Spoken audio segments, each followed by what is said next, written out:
إن الحمد لله Indeed, all نحمده praise is due to Allah.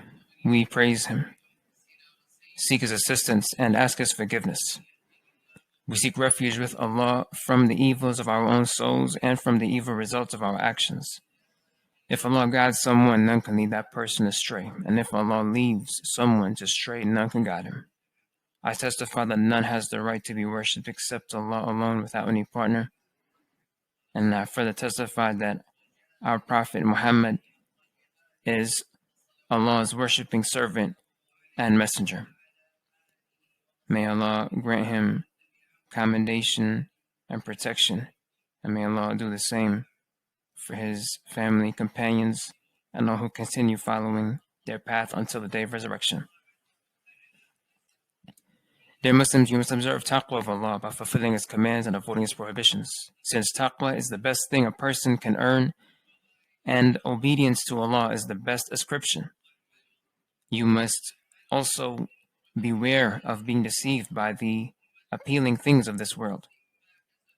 People before you let themselves be deceived by those things, and that led them to ruin. In addition, you must also perform the deeds necessary in order to prepare for a day when you will all return to Allah, and then all souls will be given the recompense for their deeds, and none will be wronged.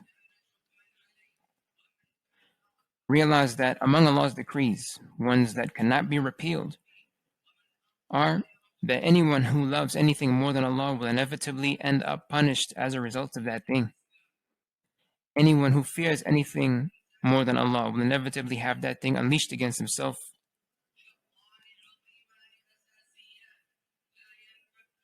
And anyone who becomes preoccupied with anything besides Allah will suffer detrimental consequences from that thing. Dear Ummah of Islam, among the obligations a person must fulfill in this world, there are two foundational ones that last for as long as one lives, and even after one passes away. Those two obligations pertain to doing good in return for receiving good. The first of those rights is towards one's creator, provider, and guardian Lord. He is the one who brought all of us into being, gave us our forms, and placed everything throughout the heavens and the earth at our service. Thus, it is obligatory for a servant of Allah to acknowledge our Creator's uniqueness by sincerely devoting all worship to Him alone, accepting the truth from Him, and accepting all that was brought by His messengers. The second of those rights is towards both of one's parents. No discerning individual should be oblivious to the connection between his obligation towards his Lord and the obligation he has towards his two parents. Allah the Most Exalted said, "And you must worship Allah and be good to both of your parents." Thus, Allah, who is perfect in every way, instructed us to be good to both of our parents, and this means treating them well. In addition, the pristine Sunnah shows us that precedence is given to mothers in terms of treating them well. An authentic hadith mentions that the Prophet, may Allah grant him commendation and protection, was asked, "Which person is most deserving of my good treatment?" He replied, "Your mother." The questioner asked, "Then who?" He replied, "Then your mother." The questioner asked, "Then who?" He replied, "Then your mother." The questioner asked, "Then who?" He replied, "Then your father." This is collected by Bukhari and Muslim. When a mother carries her child while pregnant, the things involved with that bring a heavy load. When she delivers a child, that can involve profound disturbance to her. She goes to great lengths in raising her child. She spends nights without sleep tending to her child. She turns away from things she herself desires in order to be kind to her child. She prefers her child over her own self throughout all situations. She feels happy when her child is happy. She feels pain when her child feels pain and sadness. When her child is ill, she feels ill too. By the time her child reaches school age, it is as though she goes to school to learn too. When her child takes exams, it is as though she is taking the exams too, and so on. All of this is experienced by the mother. Thus, she is the one to be given priority when it comes to kind treatment and good company. In that regard, she is entitled to thrice what a father is entitled to. It was reported that Aisha, may Allah be pleased with her, one of the mothers of the people of Iman, had said, "There were two men among the companions of Allah's Messenger, may Allah grant him commendation and protection, who were the best individuals among this ummah in treating their mothers well: Uthman ibn Affan and Haritha ibn an-Nu'man. As for Uthman, he had said, out of respect, I could not bring myself to stare at my mother continuously since the time I accepted Islam. And as for Haritha, he used to remove any lice from his mother's hair and feed her with his own hand. And if there was anything she said that he did not hear properly, he would only ask others who were with him about what she had said after they left her presence. It was also reported that when Ibn Sirin, may Allah have mercy upon him, would address his mother, others present who did not know him thought he was ill. Out of his humbleness towards her when addressing her, it appeared as though he was a needy person asking her in a low voice to help him. Fathers are also entitled to kindness and good treatment, since a father also has a share in causing a child to come about, and after his child is born, he cares for his child, raises his child, earns for his child, and spends on his child. Abdullaah bin Amr, may Allah be pleased with him, stated, Allah's Messenger, may Allah grant him commendation and protection, said, pleasing Allah lies in pleasing one's walid, which could be understood to mean one's parent or one's father in particular. And displeasing Allah lies in displeasing one's walid. This was collected by Ibn Hibban in his Sahih. The Prophet, may Allah grant him commendation and protection, also said, one's walid is the best among the gates leading to Jannah. Therefore, you can either preserve that gate for yourself or neglect it, and you will be recompensed by Allah accordingly. This was collected by Tirmidhi and Ibn Majah, and this particular wording was collected by Ahmad. Servants of Allah, treating one's parents well is a form of obedience to Allah, the possessor of limitless mercy. It brings about many blessings and good things for a person.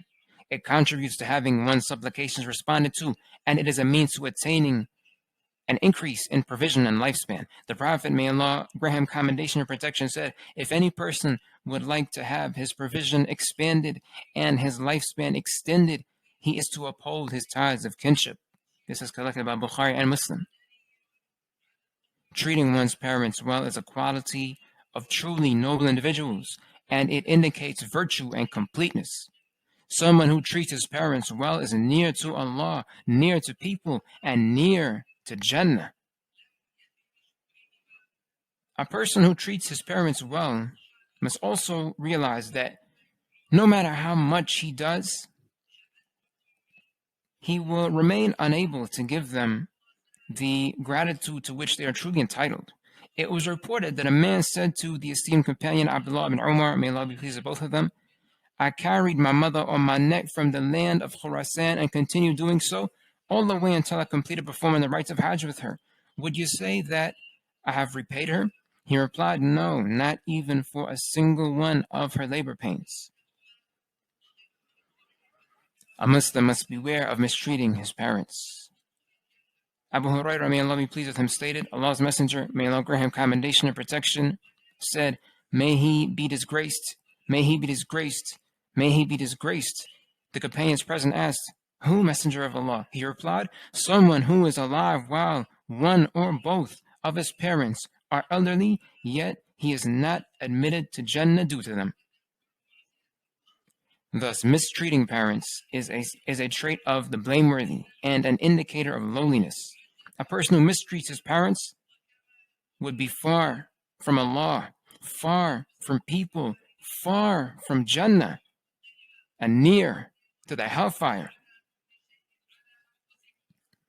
Scholars have mentioned that any sin may have its punishment delayed by Allah's will until the day of resurrection, except for mistreating one's parents. Its punishment will be hastened in this world, and a person will be recompensed for what he does. Therefore, dear Muslims, observe taqwa of Allah regarding your parents, fulfill their rights, and give pleasing them precedence over other people, your own selves, your children, and your spouses. When you do those things, you would attain success and happiness. Furthermore, may Allah have mercy upon the parents who do what assists their children in treating them well. And we must all bear in mind that Allah said, your Lord has commanded that you worship none besides Him, and that you be kind and dutiful to parents. If, while with you, one or both of your parents reach old age, you must not let them hear the slightest word which expresses your irritation, and you must not treat them harshly. Rather, be gentle and speak to them kindly and honorably.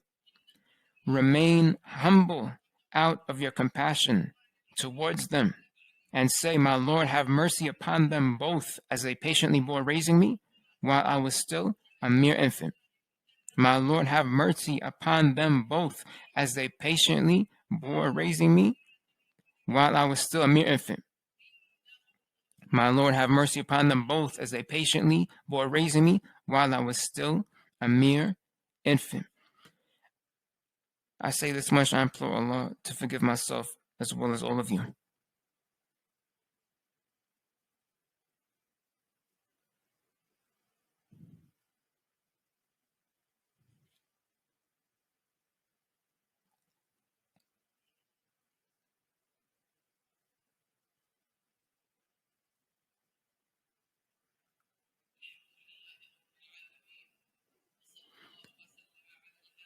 All praise is due to Allah, and may Allah grant commendation and protection to His messenger, the messenger's family, the messenger's companions, and all continue following their path.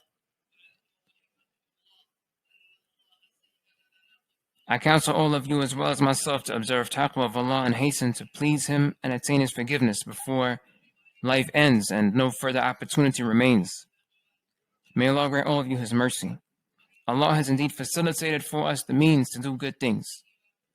Even if one or both of a person's parents has passed away, much good can still be done by supplicating Allah for them, asking Him to grant them forgiveness, fulfilling their trusts, honoring their acquaintances, and upholding ties with the individuals that one has ties with because of his parents.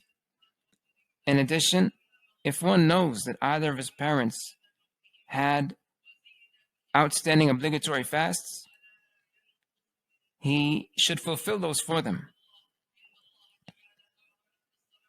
And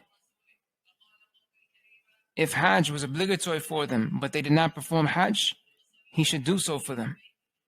Such acts would absolve them of any blameworthiness before Allah after they pass away. It would increase their righteous deeds, and it would not decrease one's own righteous deeds in any way. In conclusion, bear in mind Allah's instruction in which He told us, indeed, Allah grants commendation to the Prophet, and the angels invoke Allah to grant the Prophet even further commendation. People of Iman invoke Allah to grant the Prophet commendation and to grant him protection as well. The Prophet, may Allah grant him commendation and protection, also informed us that if an individual invokes Allah's commendation for him once, Allah will grant that person himself commendation 10 times as a result. O Allah, grant your commendation and protection to your worshipping servant and messenger Muhammad. O Allah, grant us safety and security in our nations. O Allah, guide our leader to all that you love and are pleased with. O Allah, guide his deputy to all that will be best for your servants and their lands. O Allah, grant your guidance to all the leaders of Muslims so that they act in compliance with your book and the sunnah of your messenger. O Allah, none has the right to be worshipped except you. O Allah, none has the right to be worshipped except you. You are the one who is rich in all ways. Whereas we are always in dire need of you. O Allah, we implore you to send rain for us and not make us end up among those in despair. O Allah, we seek your forgiveness, and you are the one who is abundantly forgiving. We implore you to send rain for us in abundance. Servants of Allah, bear in mind that Allah instructs you to do all that is correct, and He prohibits you from all that is incorrect.